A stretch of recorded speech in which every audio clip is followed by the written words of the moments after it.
అందరికీ పేరు పేరున ధన్యవాదాలు తెలియజేసుకుంటున్నాను. అందరికీ నమస్కారం. పాతపట్నం నియోజకవర్గానికి విచ్చేసినటువంటి మన అందరి అభిమాన నాయకుడు, నవ్యాంధ్రప్రదేశ్ నిర్మాత, రేపు పాతపట్నం నియోజకవర్గం తలరాత కూడా మార్చే శక్తి కలిగినటువంటి వ్యక్తి, మన అందరి తాలూకా దిశా నిర్దేశం చేసే మన నవ్యాంధ్రప్రదేశ్ నిర్మాత నారా చంద్రబాబు నాయుడు గారికి పాతపట్నం నియోజకవర్గం సాదరంగా స్వాగతం పలుకుతూ, ఈ యొక్క నియోజకవర్గం నలుమూలల నుంచి కథలు వచ్చినటువంటి తెలుగుదేశం, భారతీయ జనతా పార్టీ మరియు జనసేన కార్యకర్తలకు, కుటుంబ సభ్యులకు, సోదరీమణులకు, అక్కలకు, చెల్లెలకు, అన్నలకు, తమ్ముళ్లకు అందరికీ కూడా నా హృదయపూర్వకమైనటువంటి నమస్కారాలు తెలియజేసుకుంటున్నాను. గతంలో 20 సంవత్సరాలు పాతపట్నం నియోజకవర్గం ఉన్నటువంటి ప్రజలందరూ కూడా తెలుసుకోవాలి. ఎందుకనంటే ఇక్కడ ఉన్నటువంటి యువత అందరూ ఒకటే ప్రశ్న అడుగుతున్నారు, నా పాతపట్నం ఎందుకు అభివృద్ధి చెందలేదని. కానీ అదే యువతకి నేను చెప్తున్నాను, గత 20 సంవత్సరాల్లో కేవలం 5 సంవత్సరాలే తెలుగుదేశం పార్టీ పరిపాలించింది. మిగతా 15 సంవత్సరాలు వేరే నాయకులు పనిచేశారు. అందుకనే పాతపట్నం నియోజకవర్గం ప్రజలకు అందరికీ కూడా ఈ సందర్భంగా విన్నపంగా తెలియజేసుకుంటున్నాను, ఈసారి వచ్చే ఎలక్షన్లో పాతపట్నం నియోజకవర్గం తెలుగుదేశం పార్టీకి, భారతీయ జనతా పార్టీకి, జనసేనకు అప్పచెప్పండి. మీ అందరి తాలూకా అభివృద్ధి, సంక్షేమం చూసుకునే బాధ్యత మేము తీసుకుంటామని కూడా ఈ సందర్భంగా తెలియజేస్తున్నాం. 2014 నుంచి 19 వరకు చంద్రబాబు నాయుడు గారు ముఖ్యమంత్రిగా ఉంటే పాతపట్నం నియోజకవర్గంలో ఎన్నో అభివృద్ధి కార్యక్రమాలు చేశాం.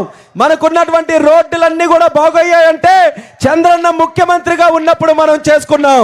నిర్వాసితులకి న్యాయం జరిగిందనంటే మనం ఉన్నప్పుడు ఆ కార్యక్రమాన్ని చేసుకున్నాం.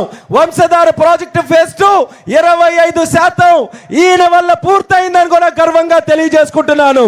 ఈ నియోజకవర్గ నలుమూలల్లో ఏ ప్రాంతానికైనా వెళ్ళండి, ఏ గ్రామానికైనా వెళ్ళండి, అభివృద్ధికి అనే చిరునామా ఎక్కడైనా పడిందనంటే అది మన నవ్యాంధ్ర నిర్మాత నారా చంద్రబాబు నాయుడు గారి వల్లే అనేది ప్రతి ఒక్కరు కూడా ధైర్యంగా తెలియజేసుకోవచ్చు. ఈ 5 సంవత్సరాలు జగన్మోహన్ రెడ్డి వచ్చిన తర్వాత పాతపట్నంకి ఏమైనా మేలు జరిగిందా అని ఒక్కసారి అడుగుతున్నాను. ఎక్కడైనా న్యాయం జరిగిందా? రైతులకి న్యాయం జరిగిందా? యువతకి న్యాయం జరిగిందా? మహిళలకి న్యాయం జరిగిందా? గిరిజనులకు న్యాయం జరిగిందా అని అడుగుతున్నాను. అందరినీ కూడా మోసం చేశాడు జగన్మోహన్ రెడ్డి. అలాగే ఇక్కడ స్థానికంగా ఉన్నటువంటి ఎమ్మెల్యే కూడా ప్రజల్ని గాలి వదిలేసినట్టు వదిలేసి వాళ్ళు విహారయాత్రలు తిరుగుతున్నారు. అందుకనే పాతపట్నం ప్రజలకి మళ్ళీ కోరుతున్నాను, తెలుగుదేశం, జనసేన, బీజేపీని సంపూర్ణంగా ఆశీర్వదించండి. మీ అందరి తాలూకా ఆశీర్వాదంతో మే 13న జరిగే ఎన్నికల్లో సైకిల్ గుర్తు మీద ఓటు వేసి ఎమ్మెల్యేగా మన సోదరులు మామిడి గోవిందరావు గారిని, అలాగే ఎంపీగా నాకు మీరందరూ కూడా ఆశీర్వదించి గెలిపించమని కోరుతున్నాను. చంద్రన్న ఉన్నారు కాబట్టి ఇక్కడ ఉన్నటువంటి సమస్యలు ఆఖరిగా చెప్పి ముగిస్తాను. మొట్టమొదటిగా ఈ జగన్ వచ్చిన తర్వాత గిరిజన ద్రోహిగా మన జిల్లాలో ఐటీడీఏ లేకుండా ఈరోజు చేశాడు. అర్థం కానటువంటి జిల్లా విభజన చేసి గిరిజనులకి అనాథగా మిగిల్చాడు. మళ్ళీ చంద్రన్న ముఖ్యమంత్రి అయిన తర్వాత మా పాతపట్నం నియోజకవర్గంలోనే ఐటీడీఏని పెట్టి ఇక్కడ గిరిజనులందరికీ కూడా న్యాయం చేయాలని చంద్రన్న గారి దృష్టిలో పెడుతున్నాం. అలాగే ఇక్కడ విద్య కోసం అలమటిస్తున్నటువంటి స్టూడెంట్స్ కి డిగ్రీ కాలేజ్ గాని, ఐటీఐ గాని ఇక్కడే స్థానికంగా పెట్టి విద్య కోసం వలసలు లేకుండా మా పాతపట్నం యువతీ యువకులు ఇక్కడే బ్రహ్మాండంగా చదువుకొని ప్రపంచాన్ని ఏలే విధంగా ఇక్కడే కాలేజీలు పెట్టాలని కూడా విన్నపంగా తెలియజేసుకుంటున్నాను. నిర్వాసితులకి న్యాయం చేశారా జగన్? ఆ రోజు ఎన్నో హామీలు ఇచ్చాడు. ఆయన వస్తే 2013 చేస్తామని, కానీ పంగనామాలు పెట్టాడు నిర్వాసితులకి. అటువంటి నిర్వాసితులకి మళ్ళీ న్యాయం జరగాలంటే చంద్రన్న వచ్చి తీరాలని కూడా తెలియజేస్తున్నాను. అలాగే మన కార్మిక సోదరీమణులు ఎక్కువ మంది వలసలు మన పాతపట్నం నుంచే శ్రీకాకుళం కాలనీలు ఉన్నాయి. ఆ శ్రీకాకుళం కాలనీలు కూడా ఉన్నది ఎక్కువ మన పాతపట్నం వాళ్ళే. అటువంటి పాతపట్నం కార్మికులు కొవ్వొత్తులా కరిగిపోతున్నారు వేరే వాళ్ళ ఇంటిల్లో దీపం నిలబెట్టాలని. కానీ మీ అందరికీ హామీ ఇస్తున్నాం, మళ్ళీ తెలుగుదేశం పార్టీని, జనసేన, బీజేపీని ఆశీర్వదించండి. పాతపట్నం ప్రతి ఇంటిలో కూడా వెలుగులు తెచ్చి దీపం పెట్టే బాధ్యత మేము తీసుకుంటామని కూడా మీ అందరికీ హామీ ఇస్తున్నాం.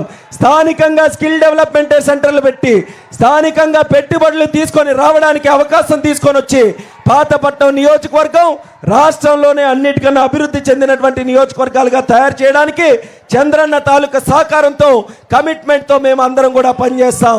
ఫ్యాన్ ఈరోజు పనిచేసే పరిస్థితుల్లో లేదు.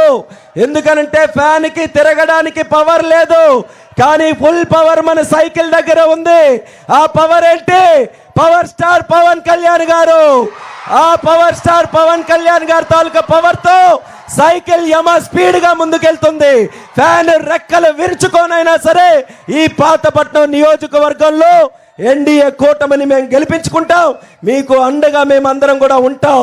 ఈరోజు పెద్ద ఎత్తున కథలు వచ్చినటువంటి ప్రతి ఒక్క సోదర సోదరిమణులకి పాదాభివందనం తెలియజేసుకుంటూ ఈ 20 రోజులు కూడా మన గెలుపు కోసం మీరందరూ కూడా కృషి చేసి మమ్మల్ని మనస్ఫూర్తిగా ఆశీర్వదించి ఈ అమూల్యమైనటువంటి ఓటు సైకిల్ గుర్తు మీద వేయాలని మీ అందరికీ కూడా తెలియజేసుకుంటూ, ఇప్పుడు మన అందరి అభిమాన నాయకుడు పాతపట్నం ఈరోజు విచ్చేస్తే ప్రజలందరూ కూడా పులకరించే విధంగా ఆనంద తండాలుగా ఈరోజు కథలు వచ్చినటువంటి ప్రతి ఒక్కరిని కూడా ఉద్దేశించి మనకి కాబోయే ముఖ్యమంత్రి నారా చంద్రబాబు నాయుడు గారు మమ్మల్ని ఉద్దేశించి మాట్లాడుతున్నారు.